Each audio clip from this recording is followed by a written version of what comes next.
apakah Anda melihat dengan ada penambahan biaya materai 10.000 ini mungkin akan menekan minat investor untuk melakukan transaksi harian?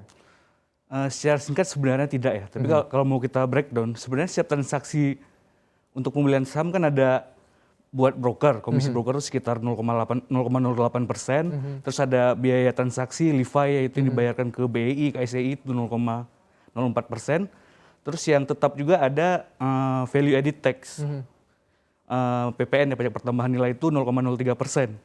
Itu untuk setiap kali Transaksi jual dan beli. Jual dan beli. Tapi kalau jual ada tambahan lagi, BPH. Iya betul. 0,1%. Jadi di kisaran misalnya untuk beli itu 0,15%, untuk jual 0,25. 0,25% begitu Mas. Nah kalau misalnya kan 10 juta, kalau dianggap tuh buat beli, dia beli 5 juta, jual 5 juta. Berarti total biaya yang dibayarkan itu dari 10 juta itu sebenarnya 20.000. Nah sebenarnya kan tambahan kalau emang nyampe 10 juta tambahan 10.000 lumayan ya kalau buat yang ini. Tapi kalau emang bagi yang di bawah 10 juta itu nggak kena sama sekali Mas. Itu nggak kena sama sekali kalau misalnya Total ya Mas. Total transaksi hariannya di bawah 10 juta rupiah. Tapi kan kita ketahui misalnya ada yang suka di atas 10 juta rupiah yang mainnya ratusan juta atau mungkin puluhan juta rupiah. Jadi bisa sudah mulai mengkalkulasi ya rugi, ya bisa saya katakan rugi pasti gitu ya. 10.000 kali 20 hari perdagangan 200.000 ditambah dengan 0,40% begitu ya setiap harinya atau setiap melakukan transaksi jual atau beli. Kalau Anda melakukan transaksi satu kali sehari, jual atau beli langsung jual. Tapi kalau dalam sehari Anda melakukan 5 kali transaksi jual beli, ya udah 0,40 dikali 5 lalu ditambah 10.000 rupiah. Nah, tapi kalau Anda lihat sebenarnya haruskah sekuritas juga melakukan sosialisasi lebih secara matang karena supaya agar ya para investor atau mungkin para pelaku pasar gitu ya lebih bisa menerima dan mengerti gitu. Harusnya sebenarnya broker-broker memang harus lebih baik dalam mengkomunikasikan hal ini ya. Akan tetapi mungkin bagi broker ini bukan deal breaker ya bagi investor seperti yang sudah saya sampaikan gitu. Karena saya tidak tahu pasti ya, misalnya KSCI atau bursa nggak ngasih tahu kalau memang misalnya transaksi rata-rata 10 juta per hari itu di persentil berapa dari jumlah nasabah yang punya SID di Indonesia. Saya rasa mungkin di persentil ke 90 gitu. Mungkin yang 90% itu nggak kena sama sekali soalnya tahun lalu total transaksi harian di bursa itu sekitar 13 triliun. Dan total yang punya SID itu 3 juta. Jadi kalau dibagikan tuh 13 triliun dibagi 3 juta tuh sekitar 4 jutaan gitu. Nah kalau yang misalnya aktif setengahnya 8 jutaan. Rata-rata per akun SID ya. Betul. Dan itu masih di bawah 10 juta ya.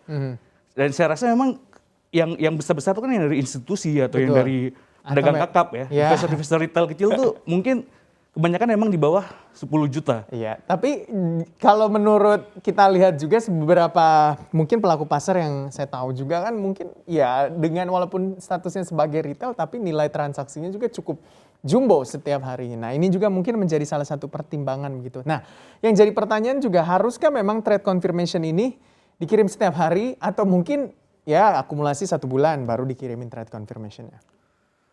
Saya rasa mungkin memang lebih baik setiap hari ya. Dan kalau memang mau dilihat buat biaya materai, misalnya kalau kita mau bandingkan sama negara lain ya, di Malaysia misalnya, stamp duty-nya itu mereka 0,3%. Bayangin kalau memang 10 juta, 0,3%-nya berarti 30.000 di atas kita. Dan itu kumulatif ya, bisa naik terus-menerus. Kalau kita kan di atas 10 juta, 10.000 fix tetap gitu ya. Kalau di Thailand juga kayak gitu, setiap 1.000 transaksi 1.000 baht di Thailand pasar modal kenanya 1 baht, jadi sekitar 0,1% sama kayak kita 10.000. Itu biaya materainya? Ya, stamp duty-nya, biaya materainya. Dan itu kumulatif tapi kalau naik terus. Kalau kita kan tetap di 10.000. Kalau di Inggris 0,5% gitu, negara-negara lain juga gitu. Oke, berarti bisa dikatakan aturan di kita ini jauh lebih akomodatif terhadap para pelaku pasar begitu ya, ketimbang kalau kita bercermin ke negara-negara lain yang ada di Asia Tenggara. Kalau Thailand tentunya juga untuk apa ya, bisa dikatakan kumulatif. Jadi naik setiap nilai transaksinya bertambah ya naik juga untuk biaya materainya. Tapi kan ada ya bisa dikatakan semangat untuk mendorong para retail ini bertransaksi gitu kan. Ada semangat penambahan jumlah investor, penambahan jumlah SID, aktif transaksi juga setiap harinya. Itu kan juga didorong oleh para investor retail. Apalagi jumlah investor retail dalam negeri kita ini cukup banyak selama pandemi COVID-19. Nah, dengan adanya, ya kita juga nggak tahu sebenarnya rata-rata investor retail ini melakukan transaksi berapa juta atau mungkin puluh juta atau ratusan juta setiap harinya. Nah, dengan adanya aturan ini Anda melihat apakah investor retail akan mengurangi dalam tanda kutip porsinya untuk melakukan transaksi. Jadi mungkin yang selama ini 20 juta akan ya udahlah di bawah 10 juta aja gitu supaya lebih aman. Seperti yang tadi Mas Gibran udah bilang kan, memang sebenarnya yang paling efeknya itu paling kena ke mereka yang scalping ya memang. Betul. Rata-ratanya itu 10 sampai 20 atau 30 juta ya. Mereka yang benar-benar terasa. Namun kalau emang misalnya mereka yang udah besar banget gitu, 10.000 tuh berapalah daripada komisi broker yang kayak saya bilang. Yang 10 juta aja komisi brokernya 20.000. Kalau mereka lebih pusing komisi broker kan. Nah, kalau untuk investor seperti yang saya bilang, saya rasa ini sebenarnya bukan deal breaker utama ya buat mereka memilih untuk wah invest atau enggak gitu. Kita juga tapi saya nggak bisa mengatakan secara pasti ke depannya, tapi sampai saat ini tahun lalu kan pertumbuhan SID itu 90% gitu. Betul. Tumbuh. Januari ini tumbuh lagi. Jadi hampir tiap bulan terjadi pertumbuhan. Kita tunggu saja nanti mungkin Maret bagaimana pertumbuhan. Iya, mungkin saya setuju dengan apa yang dikatakan oleh Mas. Tentunya kalau yang transaksinya 100 juta, 200 juta, mungkin yang biaya materai ini bukan menjadi sebuah beban. Tapi yang mungkin dipikir adalah biaya sekuritas tentunya yang 0,40% itu 0,15 beli, 0,25 jual. Itu yang jauh lebih dipikirkan karena kan itu jauh lebih besar ya ketimbang Rp10.000 kalau nilai transaksi Anda sangat besar setiap harinya. Nah, dengan tentunya adanya semangat ya dari para retail bisa dikatakan untuk melakukan transaksi, terus juga kita lihat minat investasi atau mungkin minat untuk bertransaksi masyarakat di Indonesia juga semakin meningkat, tercermin dari jumlah SID juga yang meningkat 2021 dan 2022 di bulan Januari. Anda melihat apa sih sebenarnya yang dibutuhkan oleh para newcomer atau investor-investor baru ini atau pelaku pasar modal yang baru ini untuk bisa yakin bertransaksi setiap hari gitu kan, atau lebih aktif bertransaksi walaupun nggak setiap hari, mungkin 2 atau 3 kali sehari, 2 atau 3 kali dalam 1 minggu. Kalau hal itu mungkin lebih ke masing-masing ya mereka bagaimana. Cuman balik lagi kalau untuk transaksi sebenarnya buat para newcomer jangan takut dengan 10.000 biaya materai ini.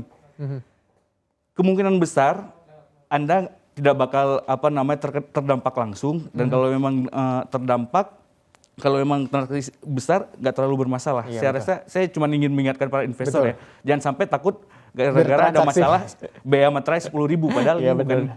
Iya, kalau investor transaksinya satu hari 1 miliar, 10.000 bukanlah hal yang gede gitu kan, malah mungkin yang lebih gede adalah biaya broker fee-nya 0,40%. Kita harapkan sebenarnya apapun policy atau aturan yang dikeluarkan oleh pemangku-pemangku kebijakan di dalam hal ini adalah dalam hal untuk bertransaksi di pasar modal bisa tetap akomodatif dan juga mendorong begitu ya minat bagi para pelaku pasar modal untuk melakukan transaksi di pasar modal tentunya. Terima kasih untuk waktunya di sore hari ini Mas Ferry Sandria, tim riset CNBC Indonesia.